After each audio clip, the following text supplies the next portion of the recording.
안녕하십니까, 책돌입니다. 오늘 소개해드릴 책은 80세의 벽입니다. 저자는 와다 히데키, 출판사는 한스 미디어입니다. 저자 소개를 간단하게 하겠습니다. 와다 히데키, 최고 권위를 자랑하는 노인 정신의학 및 임산 식리학 전문의로 30여 년 동안 노인 정신의학 분야에 종사하며 연구를 계속 해오고 있다. 1960년 오사카 출생으로 도쿄대학 의학부를 졸업했다. 그럼 바로 본문을 보도록 하겠습니다. 노화를 받아들이고 할 수 있는 일을 소중히 한다. 80세 이후는 70대와는 완전히 다르다. 어제까지 가능했던 일이 오늘은 안 되는 상황을 수없이 맞닥뜨린다. 컨디션 난조를 겪는 일도 잦아진다. 암, 뇌경색, 심근경색, 폐렴 등 생명을 위협하는 질병도 생기기 쉬워진다. 치매인가? 이런 생각에 자신감을 잃는 일도 자주 생긴다. 배우자나 가까운 사람의 죽음을 경험하면서 고독이나 절망에 사로잡힐지도 모른다. 생로병사의 거대한 벽이 거친 파도처럼 덮쳐온다. 이 책에서는 눈앞의 거대한 벽을 넘어서는 다양한 힌트를 제시하고 있지만 결국에는 단 하나의 결론으로 모인다. 바로 노화를 받아들이고 지금 할 수 있는 일을 소중히 여기는 삶의 자세이다. 이것이 행복한 노후와 불행한 노후를 가르는 기준이다. 행복은 주관적이다. 즉, 자기 자신이 어떻게 마음 먹느냐에 따라 달라진다.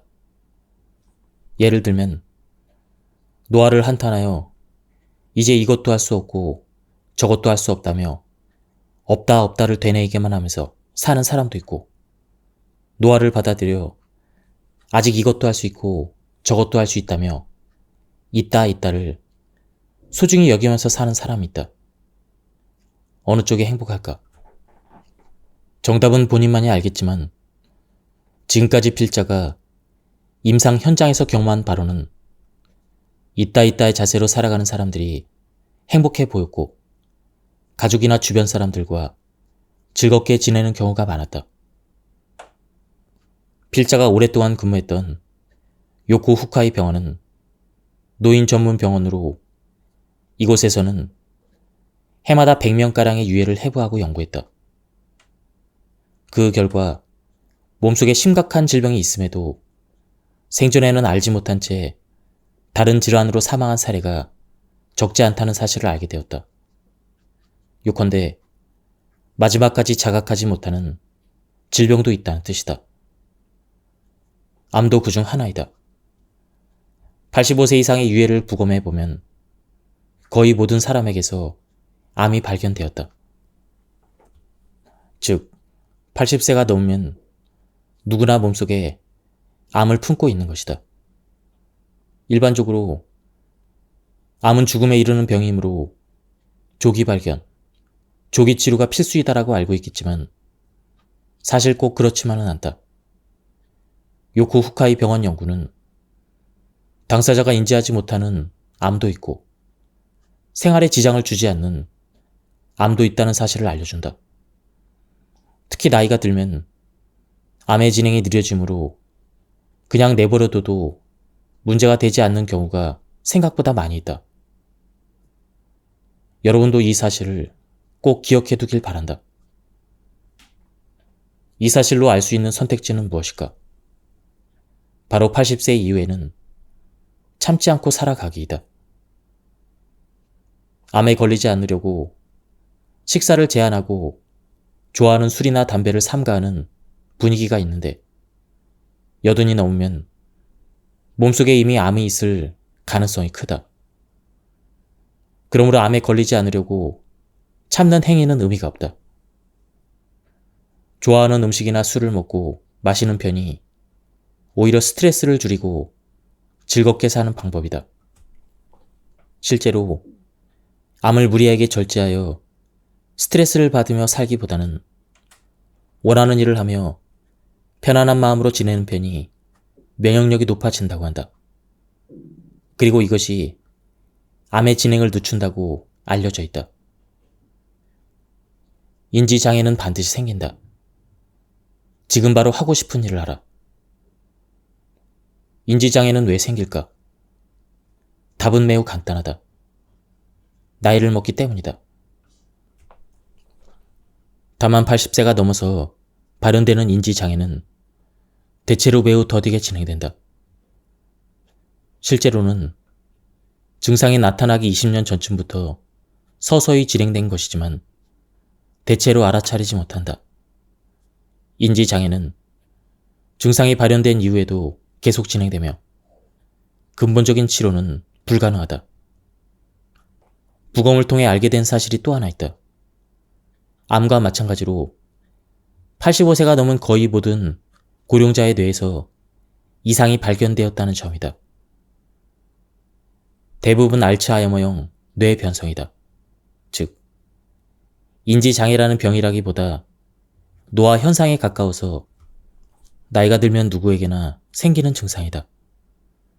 근력이 쇠약해져서 운동 능력이 떨어지거나 피부에 주름이 잡히고 흰머리가 생기는 것과 같은 이치이다. 죽을 때까지 인지장애를 겪지 않았다라고 주장할 수도 있겠지만 그 사람은 인지장애가 발현되기 전에 사망했을 뿐이다. 좀 더 오래 살았다면 틀림없이 증상이 나타났을 것이다. 이 사실이 알려주는 정답은 역시 하나이다. 바로 지금 마음껏 원하는 일을 하며 즐겁게 살아가는 것이다. 변화가 없는 따분한 일상은 뇌의 활동을 둔화시킨다. 또한 스트레스가 많은 생활도 뇌에 손상을 준다. 반대로 새로운 일이나 좋아하는 일을 하면 뇌는 자극을 받아 활성화된다. 이를 통해 인지장애의 발현을 늦출 수가 있다. 의사에게 의존하지 말라. 의사의 불섭생이라는 말이 있다. 의사가 자기 건강이나 신체에는 무관심하다는 뜻이다.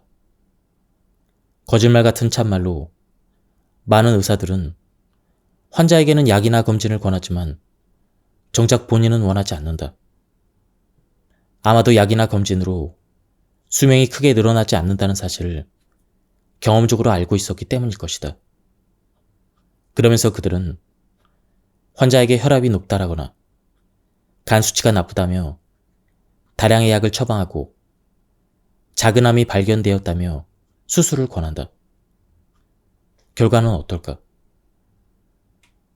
환자는 약에 치이거나 작은 암과 함께 장기의 일부를 절제하게 될 수도 있는데 젊을 때는 그래도 상관이 없다. 하지만 80세 이후에는 이런 치료가 도리어 컨디션 난조나 수명 단축의 원인이 될 수가 있다. 투병이라는 말이 있다. 주로 암 환자 등에게서 사용되는 표현이다.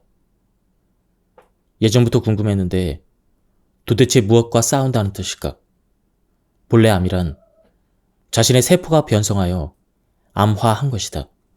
즉, 자기 자신이 만들어낸 결과물로 암 요놈, 나는 네 녀석한테 지지 않아. 이렇게 으르렁 대봤자 사라져주지 않는다. 한마디로 싸울 방도가 없다. 특히 80대 이상의 고령자는 더욱 그렇다. 몸 안에 암세포가 여럿 있기 때문이다. 운 좋게 하나를 쓰러뜨려도 머지않아 다음 적이 등장할 확률이 높다. 또 암과 싸우려면 수술이나 항암제 투여가 필요한데 이 두 가지 모두 고령자의 몸에 적잖은 부담을 준다. 체력이 떨어져서 일상생활이 곤란해지거나 장기 절제로 평생 후유증이 남게 된다. 그렇게 체력이나 신체의 기능을 빼앗기게 되면 면역력과 저항력이 떨어져서 다른 병에도 걸리기 쉽고 몸 안에 있던 다른 암의 진행을 촉진하여 몸 여기저기에 암 증상이 나타나게 된다. 투병이라는 선택이 도리어 자신을 괴롭히는 결과로 이어지는 것이다. 필자가 80세를 맞이하는 고령자에게 권하는 바는 투병이 아니라 병과 함께이다. 병과 싸우기가 아니라 병을 받아들이고 함께 살아가기이다. 암으로 변한 세포를 약물이나 수수적 치료로 제거하는 것이 아니라 길들이며 살아가는 선택이다. 병인 줄 알면서도 싸우지 않는 것은 적 앞에서 도망치는 행위나 마찬가지다라고 생각하는 사람은 사고를 전환해보면 어떨까? 도망이 상책이다라고 말이다. 언론은 배우들의 투병 생활을 미담으로 다루는 경향이 있다. 그래서 나도 싸워보자 하는 마음이 들지도 모른다. 하지만 80이 넘은 고령자에게 필요한 것은 용맹함보다는 평온함이다. 암에 맞서 싸워줄 의사가 아니라 암의 고통을 덜기 위해 함께 고민해줄 의사이다. 수술하지 말라, 약을 줄여라 하는 필자의 권유에 독자 여러분들은 정말 그래도 괜찮을까? 이렇게 불안해할지도 모르겠다. 실제로 약물이나 수술을 거부했다가 의사에게 외면당해 의료난민이 되었다는 이야기도 있다. 다음에 소개하는 내용은 필자의 지인이 겪은 실제 경험담이다. 지인의 어머니는 85세 때 두 번째 암이 발견되었다고 한다. 그러나 더 이상 수술은 하지 않는다라고 결심하고 있었기에 의사에게 솔직히 말했더니 생각지도 못한 대답이 돌아왔다. 그럼 원하는 대로 하세요. 수술이 필요 없다면 제가 해드릴 치료는 없습니다. 이런 답변이었다. 이런 말까지 듣고 그 병원에 다닐 수는 없었다. 의사의 냉정한 태도에 충격을 받기도 했지만 실은 그 전부터 불신감이 적지 않이 있었다. 3년 전 첫 번째 폐암이 발견되었던 81세 때의 일이다. 작은 암이니까 수술합시다. 이 말을 믿고 수술을 받았는데 수술을 마치고 보니 오른쪽 폐의 아래쪽 절반이 사라진 것이었다. 막상 열어보니 생각보다 암이 퍼져 있어서 넓게 절제했다는 흔히 있는 이야기였다. 그러니 의사에게 책임을 물을 수도 없었다. 하지만 지인의 어머니는 이해를 구하는 기색도 없이 나쁜 부분은 다 제거되었으니까 이렇게 당당히 말하는 의사의 태도에 화가 났다고 했다. 오른쪽 폐 절반이 없어서인지 위가 제자리를 찾지 못해 수술 후 반년 정도는 구토 증세로 고생했다. 식욕도 떨어지고 체력도 점점 쇠약해져 갔다. 이제 수술이라면 징글징글해. 이렇게 불평하면서도 무엇보다 건강이 제일이야. 병은 마음먹기 나름이지. 이렇게 생각하며 심기일전하여 하루에 6,000보씩 걸으면서 체력 회복에 힘썼다고 한다. 덕분에 다시 건강을 찾아가던 중 건강검진에서 두 번째 폐암이 발견되었고 수술을 거부하자 앞에서 말한 충격적인 대답이 돌아왔던 것이다. 다행히 지인의 어머니는 재택의료를 하는 병원을 바로 발견했고 좋은 의사를 만나서 마지막에는 집에서 임종했다. 어깨로 암이 전이되어 견디기 힘든 고통을 호소했지만 약으로 다스리면서 생활하다가 어느 날 아침 조용히 눈을 감았다고 한다. 마지막에 힘든 일을 겪으셨지만 그래도 집에서 돌아가실 수 있어서 어머니는 행복하셨을 겁니다. 이렇게 지인은 말했다. 지금 언급한 지인의 사례는 실제 대형 병원에서 생기기 쉬운 일이다. 물론 의사는 환자의 인생이나 건강이 어떻게 되든 상관없다고는 생각하지 않는다. 당면한 병의 치료를 최우선으로 생각할 따름이다. 그러나 환자들은 의사의 말에 상처받거나 괴로워한다. 자칫 치료를 거절하다가 받아주는 병원이 없어서 의료 난민이 되는 예도 있다. 의료 난민이 되지 않으려면 어떻게 해야 할까? 의사의 수가 어느 정도 있는 지역에 사는 환자라면 의료 난민이 되기 전에 닥터 쇼핑을 통해 자기 신조를 이해해줄 주치의를 찾는 방법이 있다. 즉, 환자가 의사를 고른다는 발상이다. 물론 어떤 마지막을 희망하느냐에 따라 의사나 병원에 대한 선택은 달라진다. 무엇보다 직접 만나서 이야기를 나눠보고 믿음이 가는 의사를 직접 찾아보겠다는 생각의 전환이 필요하다.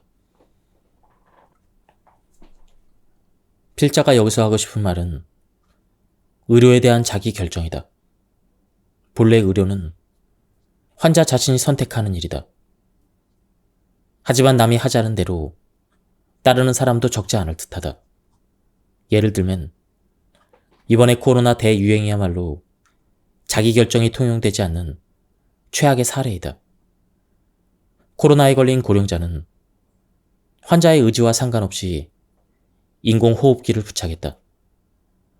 병문안도 금지되어 가족의 얼굴조차 보지 못하고 사망한 사람도 많았다. 말도 안 되는 이야기다.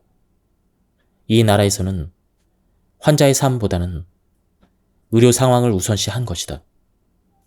과연 이대로 괜찮을까? 필자의 상태를 예로 들어보자. 나는 현재 61세로 3년 전 목마름이 너무 심해서 검사를 받았더니 혈당치가 600ml/dl를 넘었다. 이른바 당뇨병이다. 일반적으로는 인슐린을 투여해야 되는 레벨이다. 그러나 나는 평소 생활을 유지하고 싶었기에 인슐린만은 맞지 않겠다라고 결심했다.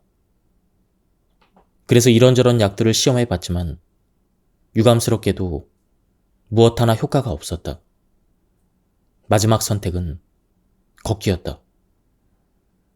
당시만 해도 나는 극도로 걷지 않는 생활을 했었다.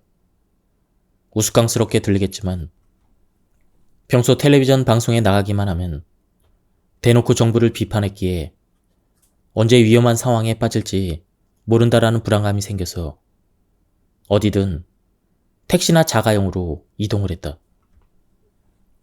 그런데 실제로 매일 걸었더니 혈당치가 떨어지기 시작했다. 내 몸이 알려준 사실이다. 솔직히 말하면 걷기는 힘든 일이다. 하지만 식단 조절도 하지 않고 금주도 하지 않으니 최소한 30분 정도는 걷자라고 다짐했다. 인슐린은 맞지 않겠다. 음식이나 술도 자제하고 싶지 않다. 그러니 걷기만은 하자. 이런 선택을 한 것이다. 지금은 이 방법이 정답이었다고 생각한다. 80세의 벽을 넘으려면 얼마나 좋은 의사를 선택하고 얼마나 좋은 관계를 유지하느냐가 관건이다. 그렇다면 어떤 의사를 선택해야 할까? 좋은 의사를 구별하는 가장 손쉬운 방법은 약에 관해 이야기를 나눠보는 것이다. 본래 약은 몸 상태를 좋게 하는 것이 목적이다. 약을 먹고 상태가 나빠졌다면 좋은 약이 아니다. 양을 줄였더니 몸 상태가 나아졌다면 줄여야 하는 것이 맞다. 그런데도 이건 좋은 약이니까 혹은 약을 끊고 죽고 싶나요? 이런 식의 태도를 보이는 의사라면 그 병원은 그만 다니는 편이 낫다. 환자도 의사의 지시라고 해서 무턱대고 약을 먹거나 자기 맘대로 양을 줄이거나 하지 말고 자신의 정확한 상태를 의사에게 전해야 한다. 이 약을 먹고 나니까 몸이 늘어집니다. 머리가 멍해집니다. 이처럼 말이다. 제대로 된 의사라면 그런가요? 약이 맞지 않나 보네요. 다른 약으로 바꿔보죠. 양을 한번 줄여볼까요? 이런 식으로 후속 조치를 취하게 될 것이다. 만약 그런 의사라면 좋은 주치의가 될 수가 있다. 환자의 말을 듣지 않고 일방적으로 계속 복용하세요라고 말하는 의사가 있다면 이렇게 물어보자. 이 약을 계속 먹으면 오래 산다는 데이터가 있나요? 데이터가 있을 리 없다. 만약 동물 실험이나 해외 논문을 근거로 든다면 이렇게 되물어보자. 일본에서도 대규모 비교 조사를 하고 있나요? 원래 일본인과 서양인은 식생활도 다르고 체격도 다르다. 무엇보다 일본 사람이 더 오래 산다.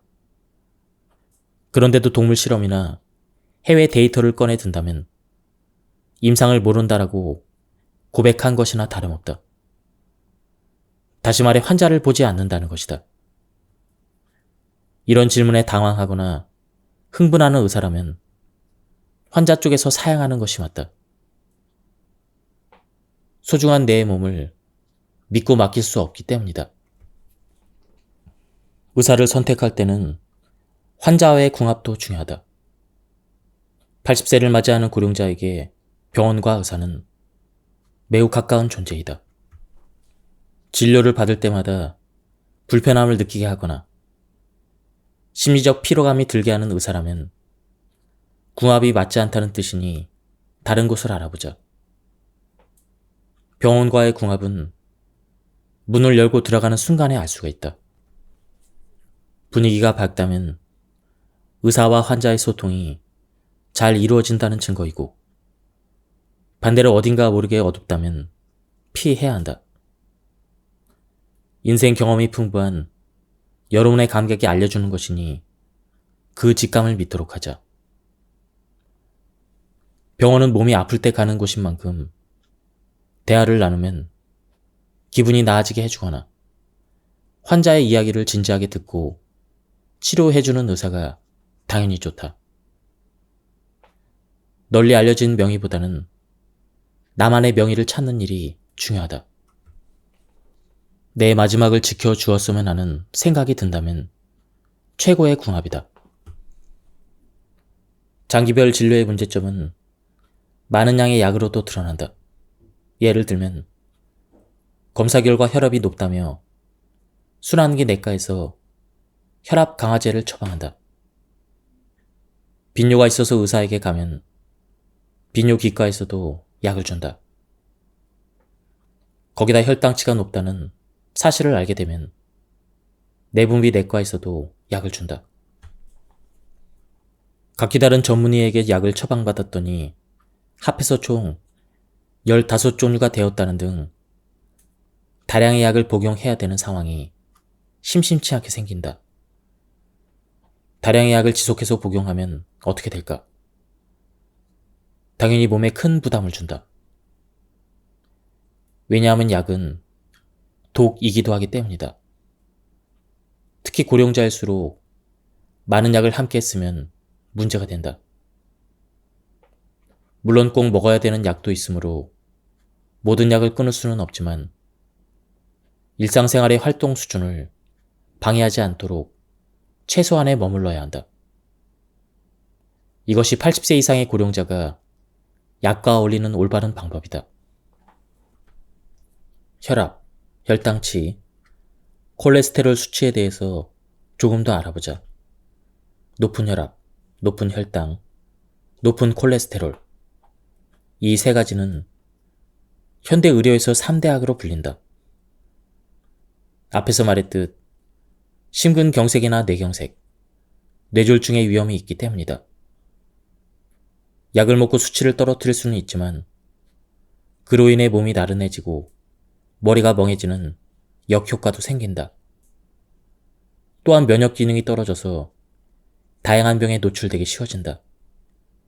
그런데도 약으로 혈압, 혈당치, 콜레스테롤 수치를 낮추려고만 한다. 무언가 이상하지 않은가? 또 하나 생각해 주길 바라는 문제가 있다. 바로 혈압이나 혈당치를 낮춰도 암의 위험은 줄어들지 않는다는 사실이다. 줄어들기는커녕 면역 기능이 떨어져서 암의 위험성은 오히려 높아진다고 할 수가 있다. 특히 콜레스테롤은 면역세포의 원료가 되기 때문에 콜레스테롤 수치가 높을수록 쉽게 암에 걸리지 않는다는 조사 데이터도 있다. 그런데 왜 의사들은 혈압이나 혈당치, 그리고 콜레스테롤 수치를 내리려고만 할까? 바로 미국식 의료 원칙을 적용하기 때문이다. 미국인의 사망 원인 1위는 심근경색이기 때문에 혈압이나 혈당치, 콜레스테롤 수치를 내리는 치료가 장수로 직결된다. 그러나 일본인의 사망 원인 1위는 암으로, 미국과는 상황도 다르고 병의 구조도 다르다. 그런데도 구태여 미국식을 도입하고 있다. 이 역시 이상하지 않은가? 하지만 이것이 일본 의료의 현실이다. 콜레스테롤에 대해서 좀 더 말해두고 싶은 점이 있다. 콜레스테롤 수치를 떨어뜨리게 되면 이를 원료로 하는 남성 호르몬도 감소한다.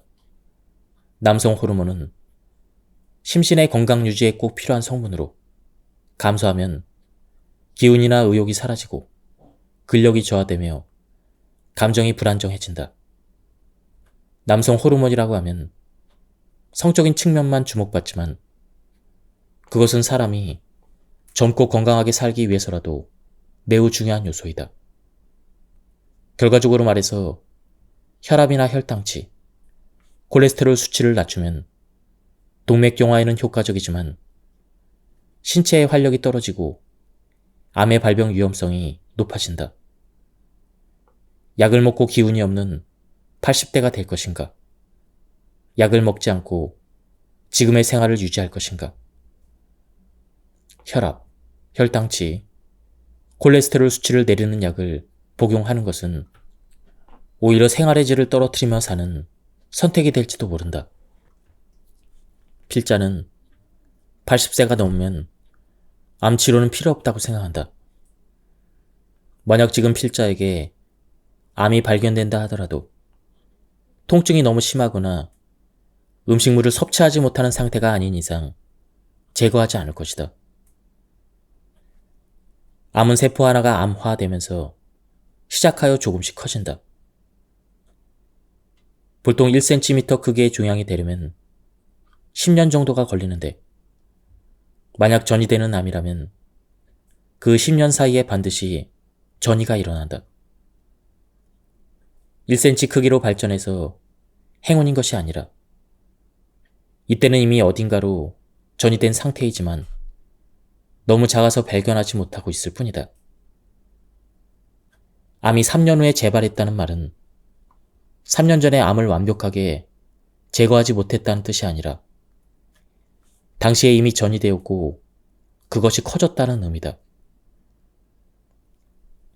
필자가 암에 걸려도 제거하지 않겠다고 결심한 이유이다. 특히 80세가 지난 고령자는 수술할 필요가 없다. 나이가 들면 들수록 암은 진행이 느려지고 쉽게 전이되지 않기 때문이다. 그러므로 허투루 손대기보다는 지켜보는 편이 낫다. 사실 발견하지 못했을 뿐 훨씬 이전부터 암을 지닌 채 살아왔고 앞으로 서서히 진행되겠지만 한순간에 나빠지는 일은 거의 없기 때문이다. 암 치료는 간단하지 않다. 수술이든 화학치료든 몸에 심각한 부담을 줄 수밖에 없다.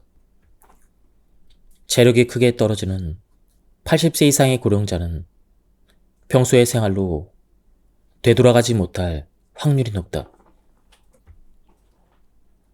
암을 절제하는 편이 오래 살까? 절제하지 않는 편이 오래 살까? 솔직히 정답을 알 수 없다.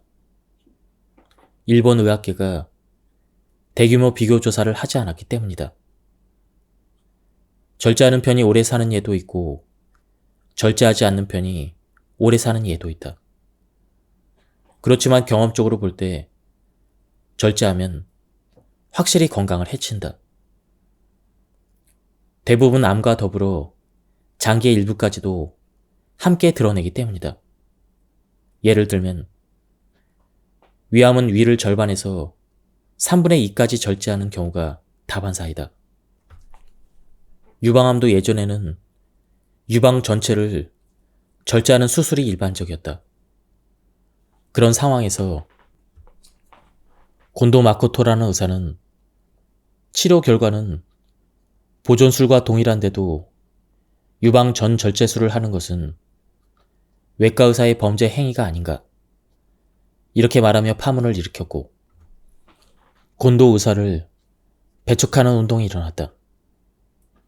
그러나 그를 배척하던 교수들이 모두 은퇴하고 난 지금은 일본에서도 보존술이 표준 치료술이 되었다.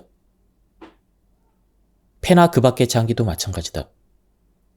젊어서는 몰라도 80세가 넘어서 장기를 절제하게 되면 확실히 평소 생활이 불가능해진다. 80세 이상의 고령자가 암 절제술을 받지 않는 편이 나은 이유는 또 있다. 고령자일수록 다른 장기에도 암이 있을 가능성이 크기 때문이다. 하나를 제거했다 해도 금방 또 다른 암이 발견될 가능성이 충분히 있다. 실제 요코 후카이 병원의 부검 결과 85세가 넘어서 암이 없는 사람은 거의 없었다. 이러한 사실들을 알면서도 절제를 할 것인가? 이는 선택의 문제이다. 의사들도 전부 알고 있는 사실이지만 그들은 수술이 성공하면 오래 살 수 있습니다. 이렇게 말해도 기운이 없어질 수도 있습니다. 라든가 조만간 또 다른 암이 발견될지도 모릅니다. 이렇게 말하진 않는다. 눈앞에 암을 도려내는 것이 전문의의 일이기 때문이다. 참고로 앞서 말한 곤도 의사에 따르면 과대 절제를 하지 않고 암만을 정교하게 제거하는 의사도 있지만 5명 정도밖에 되지 않는다고 한다. 그런 슈퍼 닥터를 만나기는 좀처럼 쉽지 않다. 건강검진 수치 중에는 혈압, 혈당치, 콜레스테롤 수치, 적혈구 수 등이 질병과 인과관계가 있다는 데이터가 존재한다. 혈압을 낮춰라라고 철저히 지도하는 이유이다. 그런데 어느 선까지 낮출지가 애매하다. 예전에는 혈압이 150만 되어도 혈관이 파열되는 예가 있었지만 이는 일본인의 영양 상태가 나빴던 1950에서 1960년대 이야기다. 영양 상태가 좋아진 오늘날에는 동맥류가 없는 한 혈압이 200이 되더라도 파열되는 일은 없다. 80세가 넘는 고령자도 마찬가지다. 지금의 70에서 80대는 전후에 탈지 분유 등을 배급받은 세대라서 그런지 혈관은 튼튼하다. 하지만 이 또한 개인차가 있다.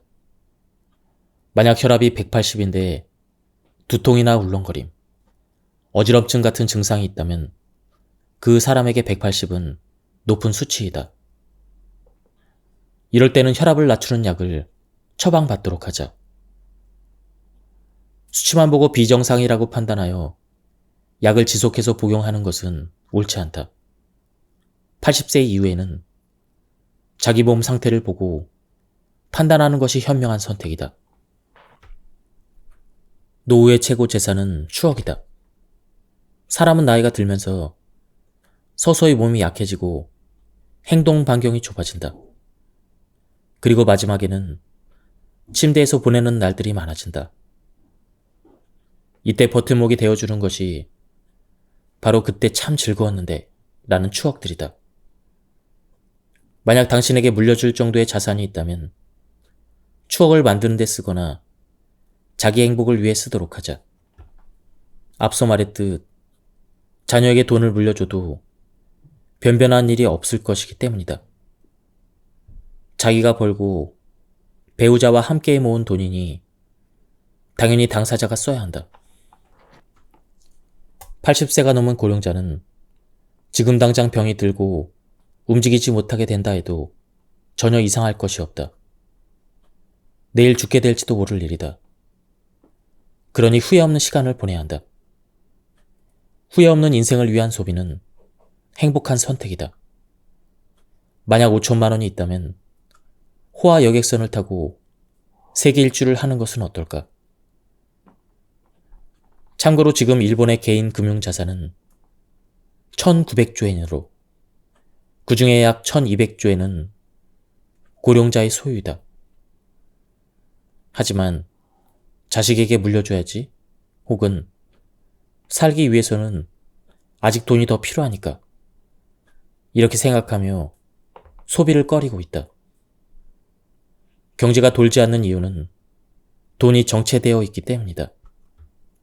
과격한 가정일지도 모르겠지만 만약 상속세율이 100%라면 어떨까? 세금으로 빼앗길 바에는 다 써버리자며 돈을 팍팍 쓰기 시작할 것이다. 그러면 고령자는 건강해지고 건강 수명도 늘어나게 될 것이다. 나라 전체의 의료비도 줄게 될 것이다. 온통 좋은 일들 뿐이다. 요즘 같은 불경기나 고령자 문제도 순조롭게 해결될지 모른다. 게다가 상속세 수입을 통해 소비세를 감세할 수 있어서 젊은 세대의 부담도 줄게 된다. 이야기가 좀 커져버렸지만 재산을 자녀에게 남기기 위해 자신이 하고 싶은 일을 참는다는 것은 본말이 전도된 상황이다. 자기 자신은 물론 자녀도 불행해지고 나라를 위해서도 불행한 일이다. 80세 이상의 고령자에게는 걷기 운동이 딱 알맞다. 즉, 산책이다. 시간은 하루에 30분 정도가 이상적이다.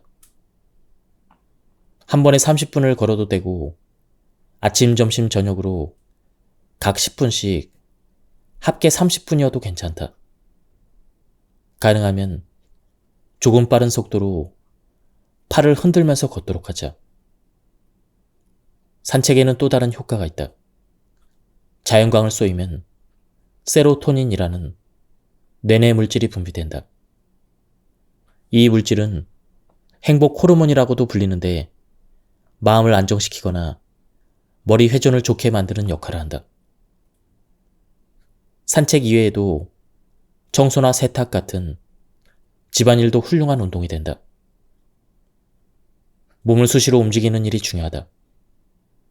귀찮다라는 생각이 들더라도 오히려 반대로 몸을 움직여보자. 잔존 능력을 유지하기 위해서는 일상생활 속에서 몸을 움직이는 것이 가장 효과적이다. 지금까지 이 책에 대한 리뷰를 모두 마쳤습니다. 저자는 누구보다 행복하게 80세를 보내기 위해서는 여러 가지를 준비해야 된다고 말해주고 있습니다. 이 책에서는 즐겁고 행복한 노후를 위한 구체적인 방법들이 설명되어 있었습니다. 한번 책을 구해서 읽어보실 것을 추천드립니다. 여기서 리뷰를 마치도록 하겠습니다. 감사합니다. 안녕하십니까, 책돌이입니다. 오늘 소개해드릴 책은 80세의 벽입니다. 저자는 와다 히데키, 출판사는 한스 미디어입니다. 저자 소개를 간단하게 하겠습니다. 와다 히데키, 최고 권위를 자랑하는 노인 정신의학 및 임산 식리학 전문의로 30여 년 동안 노인 정신의학 분야에 종사하며 연구를 계속 해오고 있다. 1960년 오사카 출생으로 도쿄대학 의학부를 졸업했다. 그럼 바로 본문을 보도록 하겠습니다. 노화를 받아들이고 할 수 있는 일을 소중히 한다. 80세 이후는 70대와는 완전히 다르다. 어제까지 가능했던 일이 오늘은 안 되는 상황을 수없이 맞닥뜨린다. 컨디션 난조를 겪는 일도 잦아진다. 암, 뇌경색, 심근경색, 폐렴 등 생명을 위협하는 질병도 생기기 쉬워진다. 치매인가? 이런 생각에 자신감을 잃는 일도 자주 생긴다. 배우자나 가까운 사람의 죽음을 경험하면서 고독이나 절망에 사로잡힐지도 모른다. 생로병사의 거대한 벽이 거친 파도처럼 덮쳐온다. 이 책에서는 눈앞의 거대한 벽을 넘어서는 다양한 힌트를 제시하고 있지만 결국에는 단 하나의 결론으로 모인다. 바로 노화를 받아들이고 지금 할 수 있는 일을 소중히 여기는 삶의 자세이다. 이것이 행복한 노후와 불행한 노후를 가르는 기준이다. 행복은 주관적이다. 즉, 자기 자신이 어떻게 마음 먹느냐에 따라 달라진다.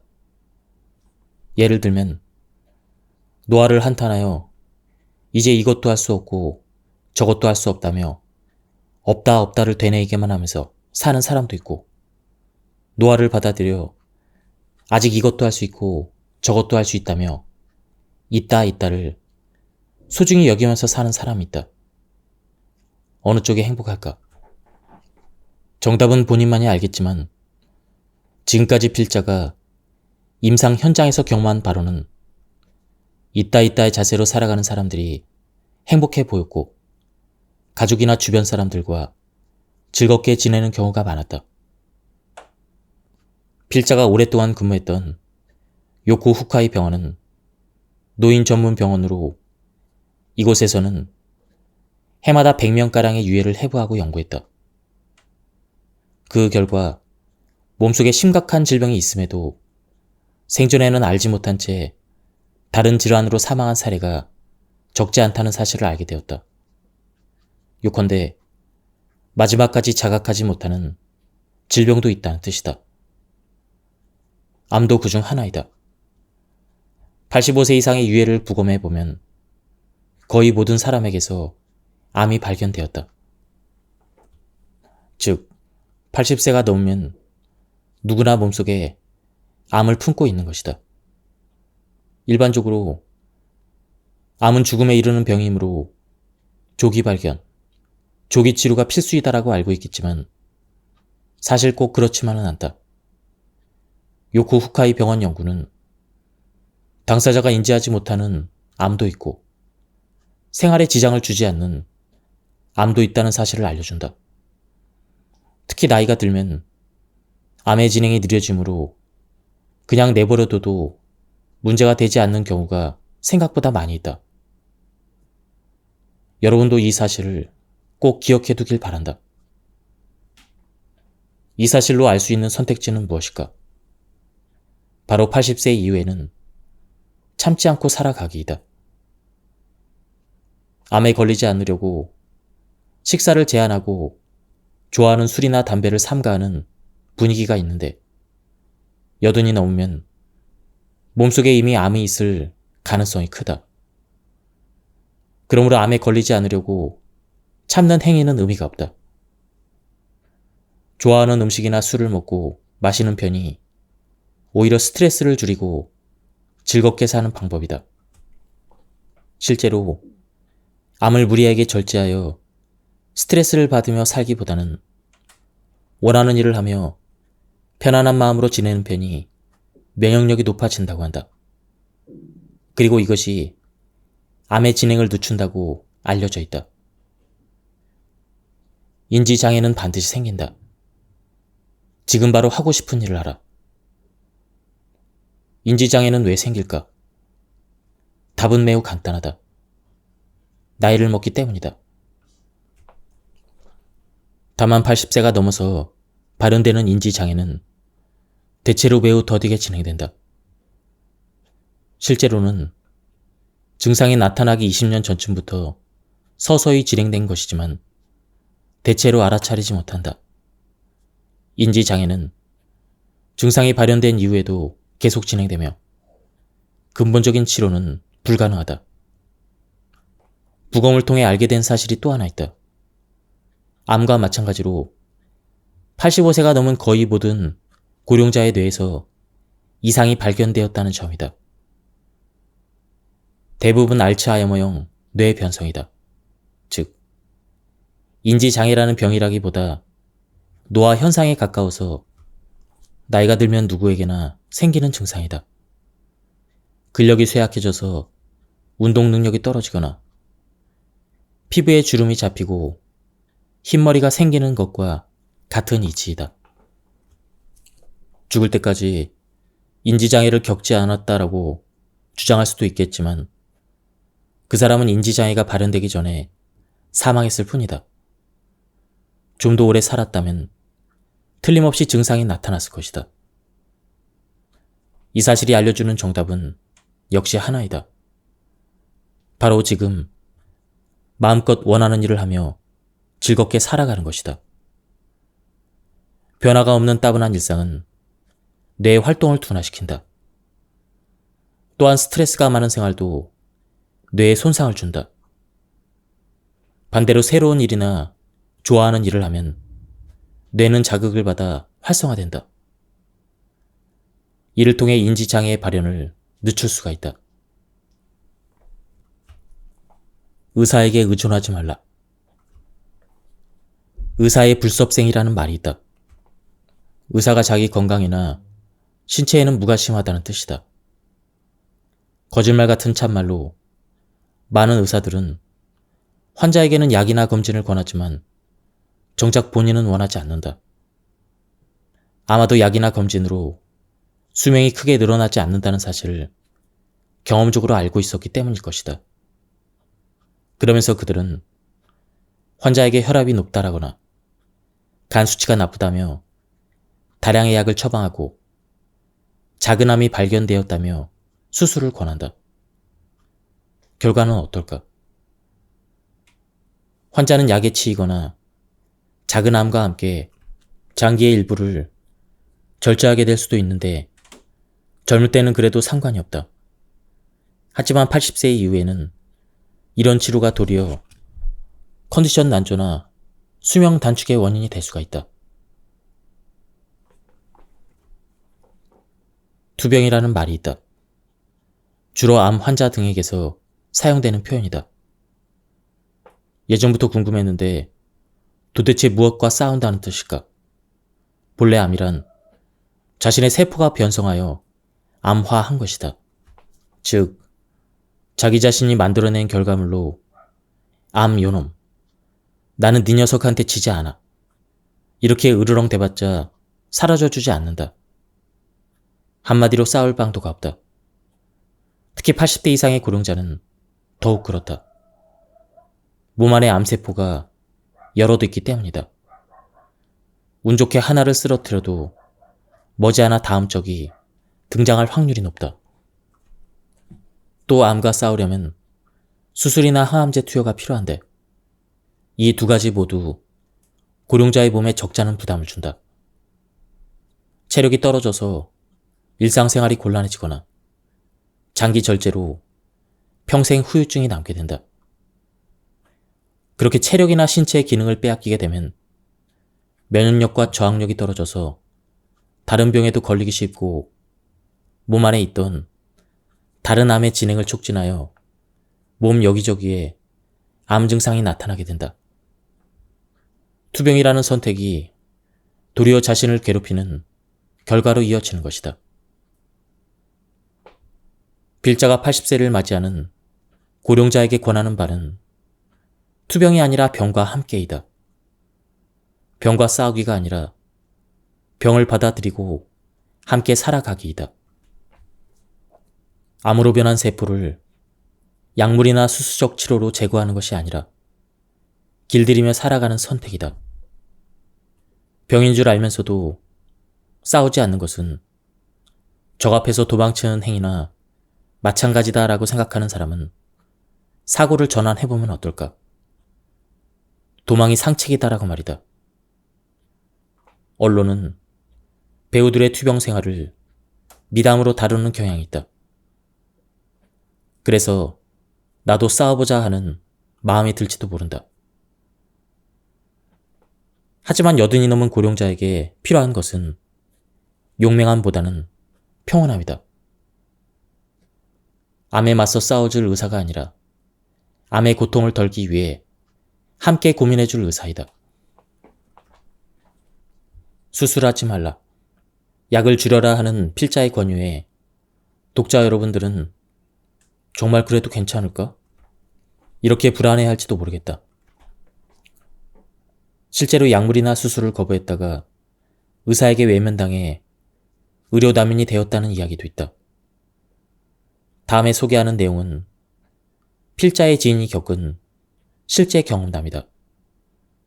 지인의 어머니는 85세 때 두 번째 암이 발견되었다고 한다. 그러나 더 이상 수술은 하지 않는다라고 결심하고 있었기에 의사에게 솔직히 말했더니 생각지도 못한 대답이 돌아왔다. 그럼 원하는 대로 하세요. 수술이 필요 없다면 제가 해드릴 치료는 없습니다. 이런 답변이었다. 이런 말까지 듣고 그 병원에 다닐 수는 없었다. 의사의 냉정한 태도에 충격을 받기도 했지만 실은 그 전부터 불신감이 적지 않이 있었다. 3년 전 첫 번째 폐암이 발견되었던 81세 때의 일이다. 작은 암이니까 수술합시다. 이 말을 믿고 수술을 받았는데 수술을 마치고 보니 오른쪽 폐의 아래쪽 절반이 사라진 것이었다. 막상 열어보니 생각보다 암이 퍼져 있어서 넓게 절제했다는 흔히 있는 이야기였다. 그러니 의사에게 책임을 물을 수도 없었다. 하지만 지인의 어머니는 이해를 구하는 기색도 없이 나쁜 부분은 다 제거되었으니까 이렇게 당당히 말하는 의사의 태도에 화가 났다고 했다. 오른쪽 폐 절반이 없어서인지 위가 제자리를 찾지 못해 수술 후 반년 정도는 구토 증세로 고생했다. 식욕도 떨어지고 체력도 점점 쇠약해져 갔다. 이제 수술이라면 징글징글해.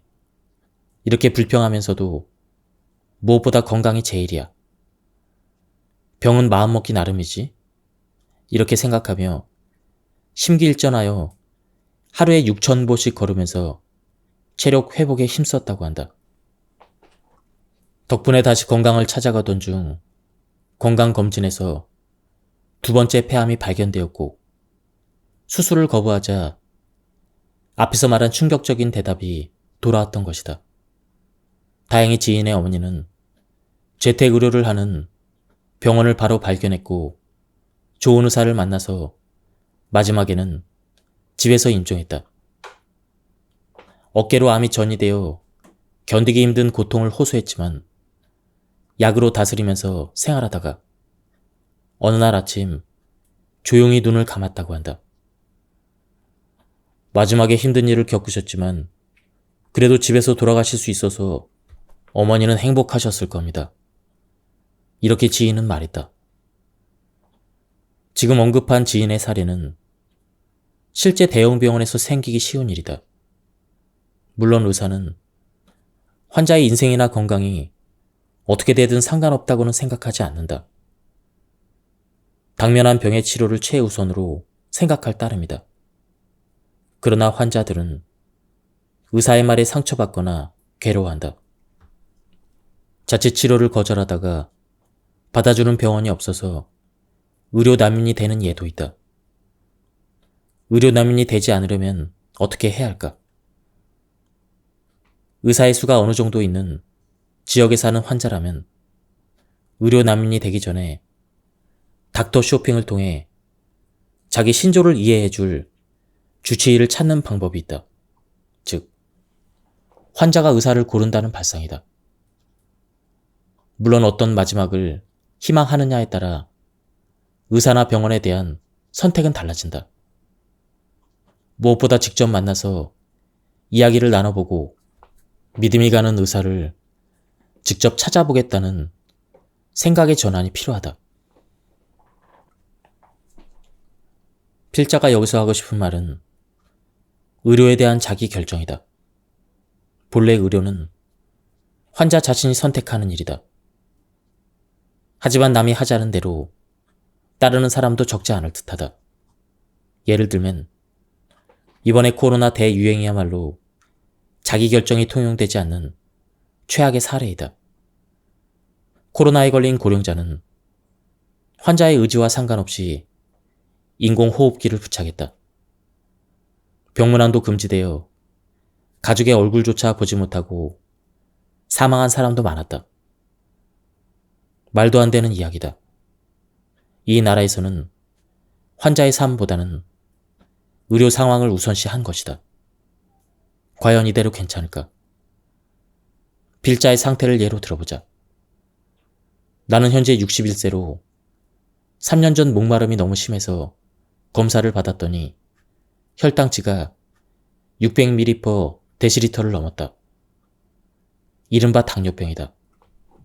일반적으로는 인슐린을 투여해야 되는 레벨이다.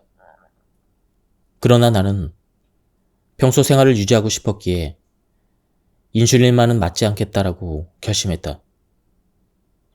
그래서 이런저런 약들을 시험해 봤지만 유감스럽게도 무엇 하나 효과가 없었다.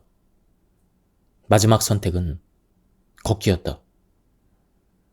당시만 해도 나는 극도로 걷지 않는 생활을 했었다. 우스꽝스럽게 들리겠지만 평소 텔레비전 방송에 나가기만 하면 대놓고 정부를 비판했기에 언제 위험한 상황에 빠질지 모른다라는 불안감이 생겨서 어디든 택시나 자가용으로 이동을 했다. 그런데 실제로 매일 걸었더니 혈당치가 떨어지기 시작했다. 내 몸이 알려준 사실이다. 솔직히 말하면 걷기는 힘든 일이다. 하지만 식단 조절도 하지 않고 금주도 하지 않으니 최소한 30분 정도는 걷자라고 다짐했다. 인슐린은 맞지 않겠다. 음식이나 술도 자제하고 싶지 않다. 그러니 걷기만은 하자. 이런 선택을 한 것이다. 지금은 이 방법이 정답이었다고 생각한다. 80세의 벽을 넘으려면 얼마나 좋은 의사를 선택하고 얼마나 좋은 관계를 유지하느냐가 관건이다. 그렇다면 어떤 의사를 선택해야 할까? 좋은 의사를 구별하는 가장 손쉬운 방법은 약에 관해 이야기를 나눠보는 것이다. 본래 약은 몸 상태를 좋게 하는 것이 목적이다. 약을 먹고 상태가 나빠졌다면 좋은 약이 아니다. 양을 줄였더니 몸 상태가 나아졌다면 줄여야 하는 것이 맞다. 그런데도 이건 좋은 약이니까 혹은 약을 끊고 죽고 싶나요? 이런 식의 태도를 보이는 의사라면 그 병원은 그만 다니는 편이 낫다. 환자도 의사의 지시라고 해서 무턱대고 약을 먹거나 자기 맘대로 양을 줄이거나 하지 말고 자신의 정확한 상태를 의사에게 전해야 한다. 이 약을 먹고 나니까 몸이 늘어집니다. 머리가 멍해집니다. 이처럼 말이다. 제대로 된 의사라면 그런가요? 약이 맞지 않나 보네요. 다른 약으로 바꿔보죠. 양을 한번 줄여볼까요? 이런 식으로 후속 조치를 취하게 될 것이다. 만약 그런 의사라면 좋은 주치의가 될 수가 있다. 환자의 말을 듣지 않고 일방적으로 계속 복용하세요라고 말하는 의사가 있다면 이렇게 물어보자. 이 약을 계속 먹으면 오래 산다는 데이터가 있나요? 데이터가 있을 리 없다. 만약 동물 실험이나 해외 논문을 근거로 든다면 이렇게 되물어보자. 일본에서도 대규모 비교 조사를 하고 있나요? 원래 일본인과 서양인은 식생활도 다르고 체격도 다르다. 무엇보다 일본 사람이 더 오래 산다. 그런데도 동물 실험이나 해외 데이터를 꺼내 든다면 임상을 모른다라고 고백한 것이나 다름없다. 다시 말해 환자를 보지 않는다는 것이다. 이런 질문에 당황하거나 흥분하는 의사라면 환자 쪽에서 사양하는 것이 맞다. 소중한 내 몸을 믿고 맡길 수 없기 때문이다. 의사를 선택할 때는 환자와의 궁합도 중요하다. 80세를 맞이하는 고령자에게 병원과 의사는 매우 가까운 존재이다. 진료를 받을 때마다 불편함을 느끼게 하거나 심리적 피로감이 들게 하는 의사라면 궁합이 맞지 않다는 뜻이니 다른 곳을 알아보자. 병원과의 궁합은 문을 열고 들어가는 순간에 알 수가 있다. 분위기가 밝다면 의사와 환자의 소통이 잘 이루어진다는 증거이고, 반대로 어딘가 모르게 어둡다면 피해야 한다. 인생 경험이 풍부한 여러분의 감각이 알려주는 것이니 그 직감을 믿도록 하자. 병원은 몸이 아플 때 가는 곳인 만큼 대화를 나누면 기분이 나아지게 해주거나 환자의 이야기를 진지하게 듣고 치료해주는 의사가 당연히 좋다. 널리 알려진 명의보다는 나만의 명의를 찾는 일이 중요하다. 내 마지막을 지켜주었으면 하는 생각이 든다면 최고의 궁합이다. 장기별 진료의 문제점은 많은 양의 약으로도 드러난다. 예를 들면 검사 결과 혈압이 높다며 순환기 내과에서 혈압 강화제를 처방한다. 빈뇨가 있어서 의사에게 가면 빈뇨기과에서도 약을 준다. 거기다 혈당치가 높다는 사실을 알게 되면 내분비 내과에서도 약을 준다. 각기 다른 전문의에게 약을 처방받았더니 합해서 총 15종류가 되었다는 등 다량의 약을 복용해야 되는 상황이 심심치 않게 생긴다. 다량의 약을 지속해서 복용하면 어떻게 될까? 당연히 몸에 큰 부담을 준다. 왜냐하면 약은 독이기도 하기 때문이다. 특히 고령자일수록 많은 약을 함께 쓰면 문제가 된다. 물론 꼭 먹어야 되는 약도 있으므로 모든 약을 끊을 수는 없지만 일상생활의 활동 수준을 방해하지 않도록 최소한에 머물러야 한다. 이것이 80세 이상의 고령자가 약과 어울리는 올바른 방법이다. 혈압, 혈당치, 콜레스테롤 수치에 대해서 조금 더 알아보자. 높은 혈압, 높은 혈당, 높은 콜레스테롤. 이 세 가지는 현대 의료에서 3대 악으로 불린다. 앞에서 말했듯 심근경색이나 뇌경색, 뇌졸중의 위험이 있기 때문이다. 약을 먹고 수치를 떨어뜨릴 수는 있지만 그로 인해 몸이 나른해지고 머리가 멍해지는 역효과도 생긴다. 또한 면역 기능이 떨어져서 다양한 병에 노출되기 쉬워진다. 그런데도 약으로 혈압, 혈당치, 콜레스테롤 수치를 낮추려고만 한다. 무언가 이상하지 않은가? 또 하나 생각해 주길 바라는 문제가 있다. 바로 혈압이나 혈당치를 낮춰도 암의 위험은 줄어들지 않는다는 사실이다. 줄어들기는커녕 면역 기능이 떨어져서 암의 위험성은 오히려 높아진다고 할 수가 있다. 특히 콜레스테롤은 면역세포의 원료가 되기 때문에 콜레스테롤 수치가 높을수록 쉽게 암에 걸리지 않는다는 조사 데이터도 있다. 그런데 왜 의사들은 혈압이나 혈당치, 그리고 콜레스테롤 수치를 내리려고만 할까? 바로 미국식 의료 원칙을 적용하기 때문이다. 미국인의 사망 원인 1위는 심근경색이기 때문에 혈압이나 혈당치, 콜레스테롤 수치를 내리는 치료가 장수로 직결된다. 그러나 일본인의 사망 원인 1위는 암으로, 미국과는 상황도 다르고 병의 구조도 다르다. 그런데도 구태여 미국식을 도입하고 있다. 이 역시 이상하지 않은가? 하지만 이것이 일본 의료의 현실이다. 콜레스테롤에 대해서 좀 더 말해두고 싶은 점이 있다. 콜레스테롤 수치를 떨어뜨리게 되면 이를 원료로 하는 남성 호르몬도 감소한다. 남성 호르몬은 심신의 건강 유지에 꼭 필요한 성분으로 감소하면 기운이나 의욕이 사라지고 근력이 저하되며 감정이 불안정해진다. 남성 호르몬이라고 하면 성적인 측면만 주목받지만 그것은 사람이 젊고 건강하게 살기 위해서라도 매우 중요한 요소이다. 결과적으로 말해서 혈압이나 혈당치, 콜레스테롤 수치를 낮추면 동맥경화에는 효과적이지만 신체의 활력이 떨어지고 암의 발병 위험성이 높아진다. 약을 먹고 기운이 없는 80대가 될 것인가? 약을 먹지 않고 지금의 생활을 유지할 것인가? 혈압, 혈당치, 콜레스테롤 수치를 내리는 약을 복용하는 것은 오히려 생활의 질을 떨어뜨리며 사는 선택이 될지도 모른다. 필자는 80세가 넘으면 암 치료는 필요 없다고 생각한다.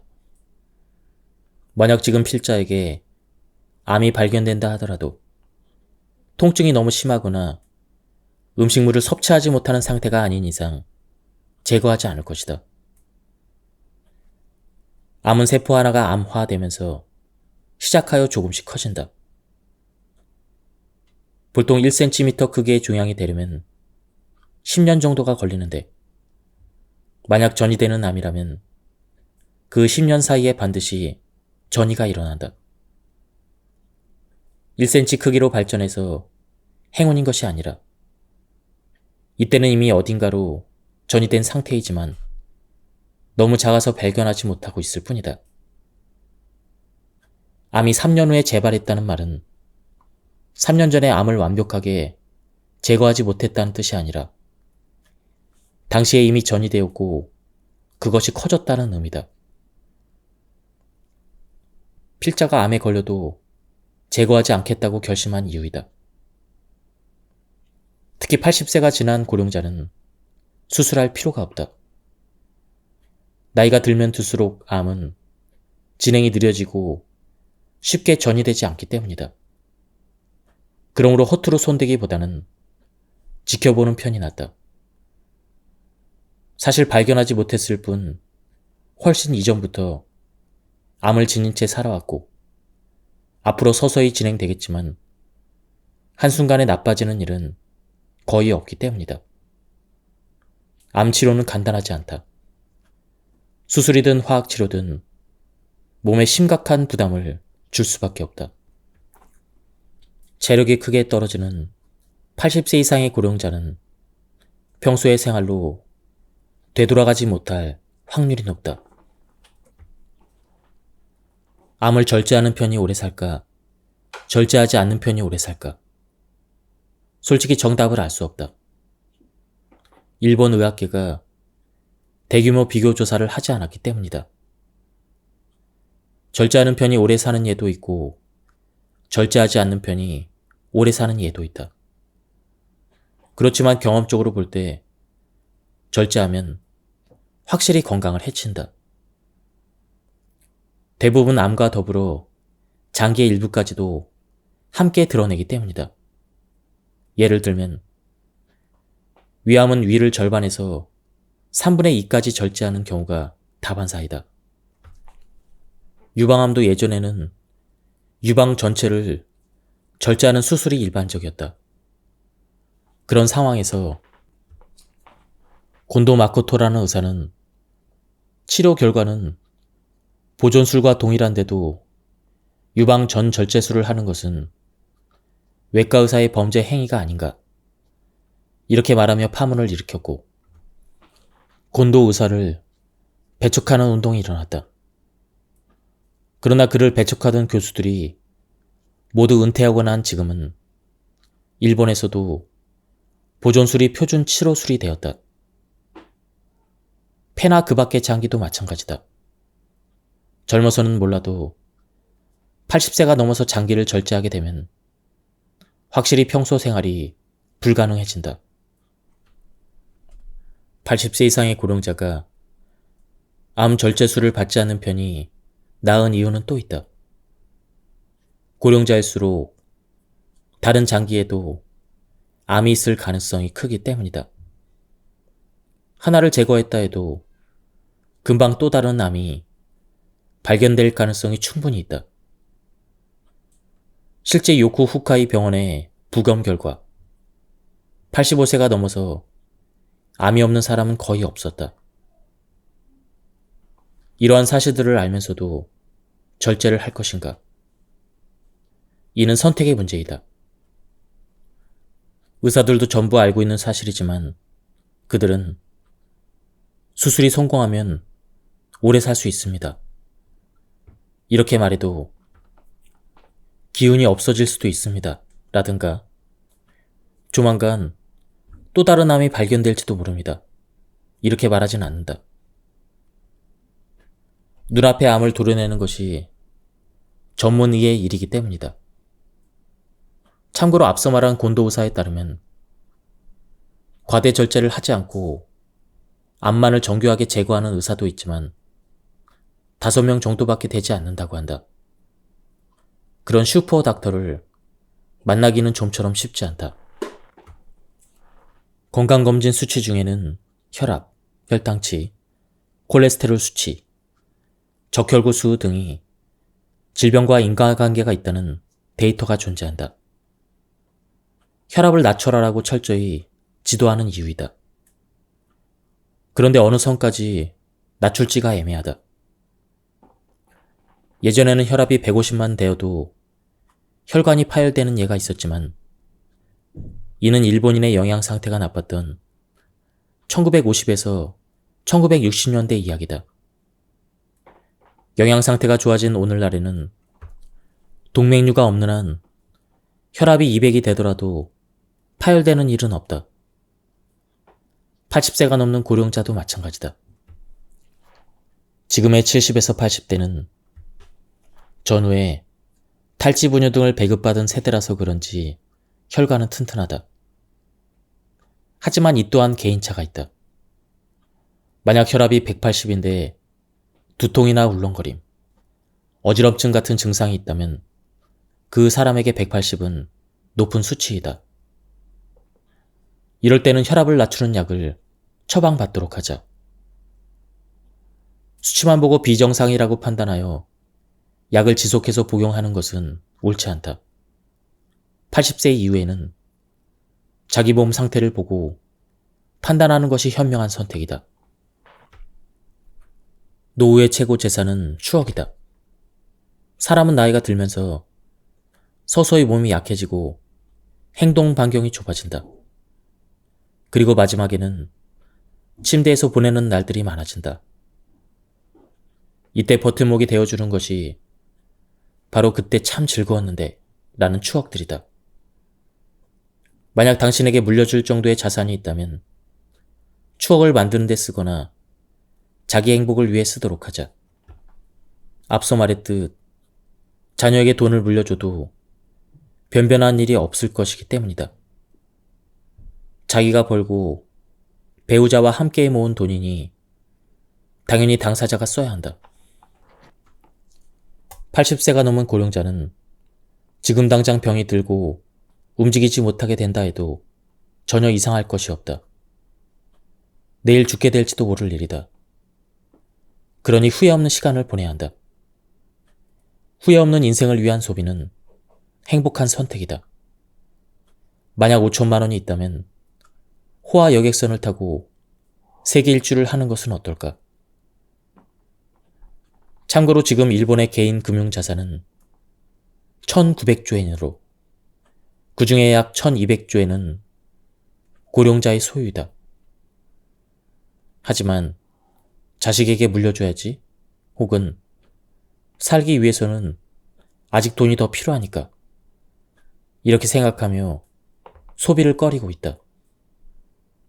경제가 돌지 않는 이유는 돈이 정체되어 있기 때문이다. 과격한 가정일지도 모르겠지만 만약 상속세율이 100%라면 어떨까? 세금으로 빼앗길 바에는 다 써버리자며 돈을 팍팍 쓰기 시작할 것이다. 그러면 고령자는 건강해지고 건강 수명도 늘어나게 될 것이다. 나라 전체의 의료비도 줄게 될 것이다. 온통 좋은 일들 뿐이다. 요즘 같은 불경기나 고령자 문제도 순조롭게 해결될지 모른다. 게다가 상속세 수입을 통해 소비세를 감세할 수 있어서 젊은 세대의 부담도 줄게 된다. 이야기가 좀 커져버렸지만 재산을 자녀에게 남기기 위해 자신이 하고 싶은 일을 참는다는 것은 본말이 전도된 상황이다. 자기 자신은 물론 자녀도 불행해지고 나라를 위해서도 불행한 일이다. 80세 이상의 고령자에게는 걷기 운동이 딱 알맞다. 즉, 산책이다. 시간은 하루에 30분 정도가 이상적이다. 한 번에 30분을 걸어도 되고 아침, 점심, 저녁으로 각 10분씩 합계 30분이어도 괜찮다. 가능하면 조금 빠른 속도로 팔을 흔들면서 걷도록 하자. 산책에는 또 다른 효과가 있다. 자연광을 쏘이면 세로토닌이라는 뇌내 물질이 분비된다. 이 물질은 행복 호르몬이라고도 불리는데 마음을 안정시키거나 머리 회전을 좋게 만드는 역할을 한다. 산책 이외에도 청소나 세탁 같은 집안일도 훌륭한 운동이 된다. 몸을 수시로 움직이는 일이 중요하다. 귀찮다라는 생각이 들더라도 오히려 반대로 몸을 움직여보자. 잔존 능력을 유지하기 위해서는 일상생활 속에서 몸을 움직이는 것이 가장 효과적이다. 지금까지 이 책에 대한 리뷰를 모두 마쳤습니다. 저자는 누구보다 행복하게 80세를 보내기 위해서는 여러 가지를 준비해야 된다고 말해주고 있습니다. 이 책에서는 즐겁고 행복한 노후를 위한 구체적인 방법들이 설명되어 있었습니다. 한번 책을 구해서 읽어보실 것을 추천드립니다. 여기서 리뷰를 마치도록 하겠습니다. 감사합니다.